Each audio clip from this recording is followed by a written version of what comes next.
Hello students, welcome to my channel. This is Roshan sir max. चलिए my dear students, एक नए video की शुरुआत हम करते हैं।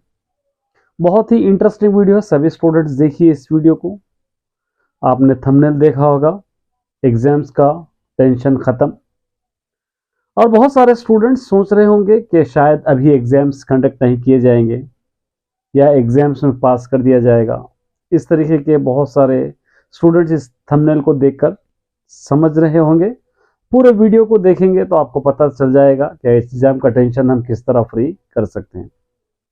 देखिए मेरे डियर स्टूडेंट्स, कोई भी एग्जाम हो, चाहे फॉर्मेटिव असेसमेंट हो, समेटिव असेसमेंट हो, एनुअल एग्जाम हो, एग्जाम तो एग्जाम ही होता है। सभी के लिए प्रिपेयर करना आपको ज़रूरी होता है। चाहे एक चैप्टर का प्रिपरेशन रहो या 10 चैप्टर का रहो, आपको प्रिपेयर तो करना ही है और आप अपने एग्जाम्स में पास करना ही है। तो एग्जाम्स का टेंशन हम किस तरह ख़त्म कर सकते हैं, उसके लिए हमको मेहनत करना पड़ेगा, तभी जाकर ये टेंशन ख़त्म होगा। एग्जाम्स का टेंशन ख़त्म करना इतना आसान नहीं है, क्योंकि आपके पास एक सब्जेक्ट या एक टॉपिक नहीं है कि आप उसी टॉपिक पे बार बार रिवाइज करते जाएं, बार बार उस टॉपिक को दोहराते जाएं। जब तक आपके माइंड में नहीं बैठता, जब तक आपको याद नहीं होता, तब तक उस टॉपिक को दोहराते जाए, ऐसा आपके पास बिल्कुल ऑप्शन नहीं है। सब्जेक्ट है आपके पास, 7 सब्जेक्ट है, 6 सब्जेक्ट है। सारे सब्जेक्ट के सारे टॉपिक को आपको याद करना है। अगर आप यकीनन रियलिटी में टेंशन फ्री होना चाहते हैं एग्जाम से, तो ईच एंड एवरी टॉपिक को अच्छी तरह आपको सुनना पड़ेगा। ईच एंड एवरी टॉपिक को आपको पढ़ना पड़ेगा, उसको समझना पड़ेगा, फिर उसके आंसर्स आपको बना लेना पड़ेगा, फिर उसको आपको याद करना पड़ेगा। अगर आप समझते हैं अच्छी तरह वो टॉपिक, अगर आपके दिमाग में बैठ जाता है, आप कॉन्फिडेंस आपके पास होता है कि इस टॉपिक में हम आंसर्स बनाकर ओन से लिख सकते हैं, चाहे किसी तरीके का भी क्वेश्चन पूछे, तो ये तो बहुत अच्छी बात है आपके लिए। बिल्कुल आप एग्जाम से टेंशन फ्री हो सकते हैं, क्योंकि जितना याद करोगे उतना आप रिलीफ महसूस करेंगे। जितना अगर आप भागोगे अपने सिलेबस से, अपने चैप्टर से, अपने याद करने से, उतना आपका बर्डन बढ़ता ही जाएगा। फॉर्मेटिव असेसमेंट है आपके पास, FA1 FA2 लिखा है, कॉन्फिडेंस से लिखना है आपको। देखना है टीचर्स ने कौन से आंसर्स दिए हैं, क्योंकि टीचर्स आपके जो पढ़ाते हैं वो लोग हर आंसर को, ईच एंड एवरी टॉपिक को बोर्ड एग्जाम को ध्यान में रखकर देते हैं या आपका एनुअल एग्जाम्स को ध्यान में रखकर देते हैं। ऐसा नहीं कि जो चाहे वो उठाकर दे देते हैं, नहीं, आपका ख्याल करते हैं और आपकी भलाई के लिए इम्पोर्टेंट आंसर्स देते हैं। तो आपकी रिस्पॉन्सिबिलिटी बनती है कि उस आंसर्स को पूरी तरह आप अच्छी तरह पढ़ ले, उस आंसर्स को अच्छी तरह याद कर ले, ताकि आपका एग्जाम अच्छा जाए। समेटिव असेसमेंट में भी आपको देंगे आंसर्स, उसके लिए भी कुछ रिवीजन देंगे या नहीं भी देंगे तो कुछ आपको लेसन्स देंगे। उस लेसन्स में से आपको अच्छी तरह पढ़ना है, डिवाइड करना है, इसको 3 पार्ट्स में डिवाइड करना है। एक आपको अच्छी तरह आता हो, एक थोड़ा आप पढ़ सकते हो, एक बिल्कुल नहीं पढ़ सकते हो। अगर आप अच्छी तरह उस टॉपिक को याद कर सकते हो या याद है, तो उस टॉपिक को आपको बाजू रख देना है, और जो थोड़ा थोड़ा पढ़ सकते हैं उस टॉपिक को भी फर्स्ट छेड़ना नहीं है। आपको लास्ट में जो टॉपिक आप नहीं पढ़ सकते वो टॉपिक पे आपको मेहनत करना है, क्योंकि बैलेंस करना है आपको। आप जो अच्छी तरह आता है आपको टॉपिक, वो तो हमेशा याद रहेगा, एक बार पढ़ लेंगे तो उसको आप अच्छी तरह याद रहेगा, आपको उतनी ज़्यादा मेहनत करने की ज़रूरत नहीं पड़ेगी। जो थोड़ा थोड़ा भी याद है, कहीं कर आपको दिक्कत हो रही है, तो उसको भी एक आध बार, 1 से 2 बार पढ़ेंगे तो याद रहेगा। लेकिन जो बिल्कुल समझ नहीं आता, उस टॉपिक के बारे में आप क्या करोगे? आप सोचते हैं और आप ये सोच कर रहते हैं कि मैं जितने टॉपिक पढ़ लिया उतने मेरे लिए काफ़ी है, और जितने भी मैंने पढ़ लिया वो मेरे लिए बस है, मैं इसमें से लिखूंगा। तो देखिए, जस्ट आपको पास होना नहीं है, आपके दिमाग में, आपके माइंड में, या आप एक टारगेट रखे होंगे, या एक आपके माइंड में एक जीपीओ होगा। उस जीपीओ को हासिल करने के लिए ईच एंड एवरी टॉपिक पे आपको मेहनत करना ही पड़ेगा। कोई भी टॉपिक आप स्किप नहीं कर सकते, उसको छोड़ नहीं सकते। क्योंकि देखिए, अगर कभी कभी ऐसा हो जाता है कि जो टॉपिक आपने पढ़ा है हो सकता है उसमें से कम आंसर आए, जो नहीं पढ़ा है छोड़ा है उसके अंदर से ज्यादा आंसर आ जाएंगे, तो उस वक्त आप क्या करोगे। इसलिए बैलेंसिंग टॉपिक को, चैप्टर है या टॉपिक्स है या लेसन्स है, सारे लेसन्स, अब suppose physical science biological science में अगर ले लेंगे, 6 चैप्टर्स है, 6 लेसन्स है, आपको 3 लेसन्स आपने अच्छी तरह पढ़ ले और 3 लेसन्स पढ़ने की कोशिश कीजिए, क्योंकि आपको सिर्फ जब के लिए या एग्जाम्स के लिए ही याद नहीं करना है, बल्कि एनुअल तक आपको याद रखना है, उसके लिए आपको याद रखना लिखना है। इसलिए मैं हमेशा कहता हूँ नोट्स आप प्रिपेयर करना चाहिए। बहुत सारे स्टूडेंट्स प्रिपेयर नहीं करते हैं, बने बने हुए नोट्स किसी के लेकर लिख लेते हैं। ये बहुत बड़ी दिक्कत वाली बात है, जिसकी वजह से आपको याद करने में भी दिक्कत होती है। हर बार जब भी टेस्ट लेने के लिए रिवीजन दिए आपको दोबारा याद करना पड़ता है।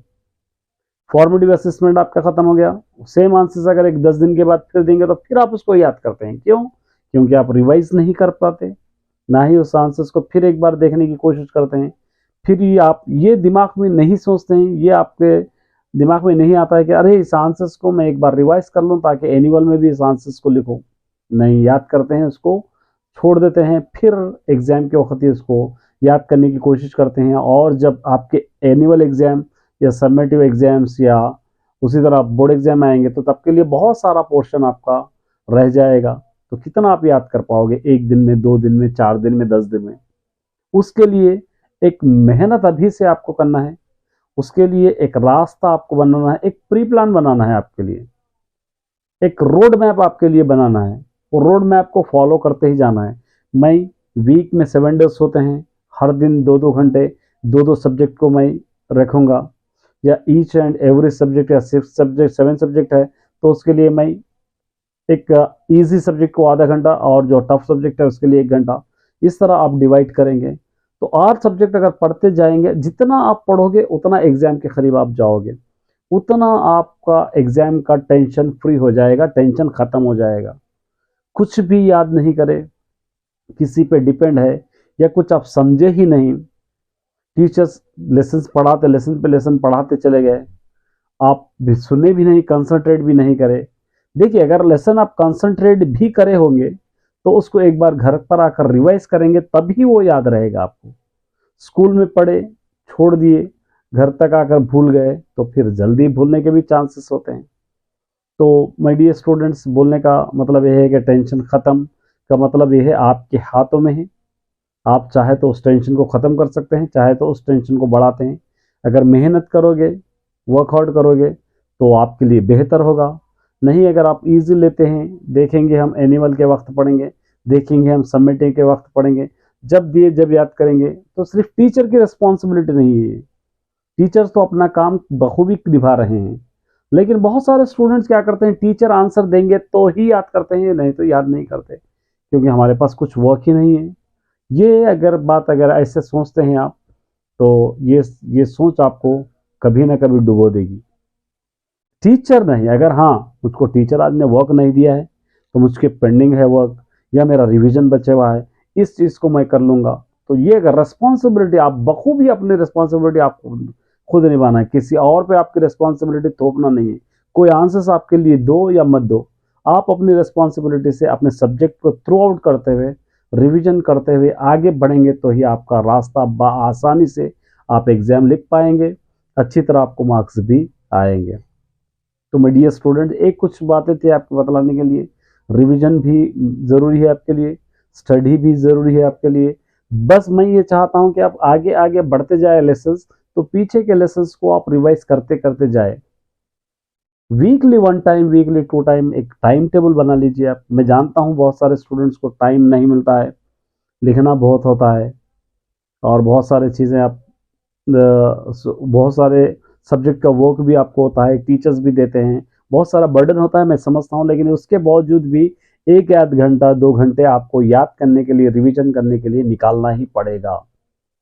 क्या आप लिखते जाएंगे, सिर्फ याद नहीं करेंगे तो लास्ट में जाकर आप ही को याद करना है।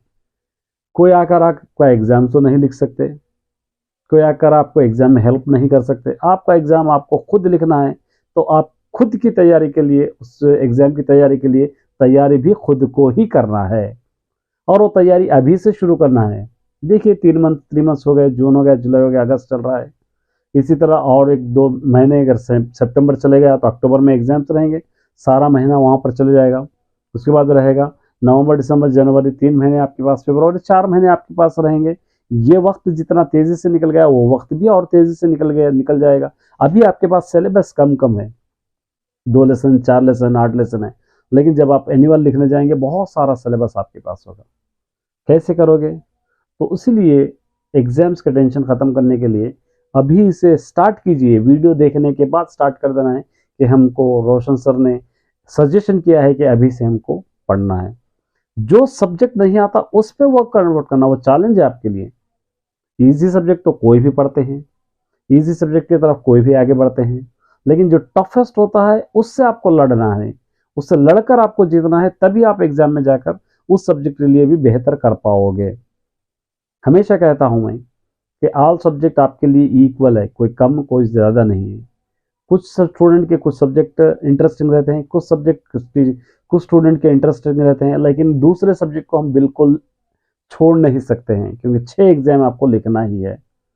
तो जो आपको अच्छी तरह समझ में आता है, आप सोचते हैं कि इस सब्जेक्ट में मैं अच्छे मार्क्स ला सकता हूँ, 1 आध दिन में 2 दिन में रिवीजन मेरा कंप्लीट हो जाएगा ये सब्जेक्ट का, इस तरह अगर आपकी सोच है तो जो सब्जेक्ट आपको टफ लग रहा है उस सब्जेक्ट को जहाँ से भी बन पाता है, आपके टीचर से, ट्यूशन टीचर से, या यूट्यूब से, या सोशल मीडिया, जहाँ से भी बन पाता है, जो सोर्सेस आपके पास अवेलेबल है उस सोर्सेस से उस सब्जेक्ट को ईजी बनाने की कोशिश कीजिए, तभी जाकर आपका एग्जाम का टेंशन ख़त्म हो जाएगा।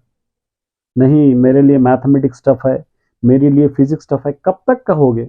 एक दिन ना एक दिन एग्जाम लिखना ही पड़ेगा आपको, एक दिन ना एक दिन आपको एग्जाम लिखना ही है। या एग्जाम में तो ये नहीं लिख सकोगे, या ये नहीं लिखोगे कि मुझे टफ था, मैं ये सब्जेक्ट नहीं पढ़ा, मुझे पास कर दीजिए, कोई भी आपको पास बात वहाँ पर नहीं सुनेंगे।